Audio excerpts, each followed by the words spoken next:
All right, Jonathan at ActionPac. I wanted to show you guys the Newcon vacuum system.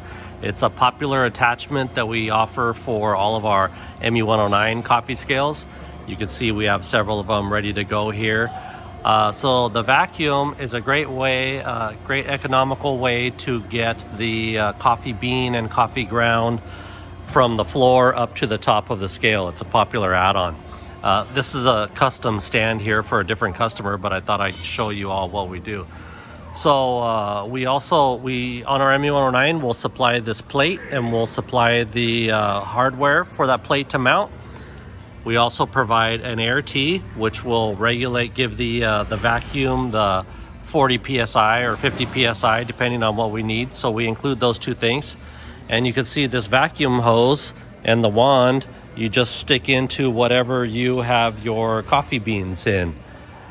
And what you'll see up here on the top too is we also provide a stainless steel lid for the mounting of the vacuum as well. And so that makes a popular option. It also has a sensor up there that will determine if the hopper is full or empty. So basically you just turn it on and you'll see it starts sucking up the product.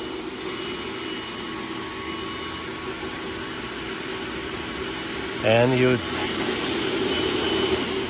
then once it reaches its correct weight or the correct volume, it just turns itself off and opens it up into the hopper. It sucks about 2,000 pounds an hour, which works perfect for the MU109. And that's about it.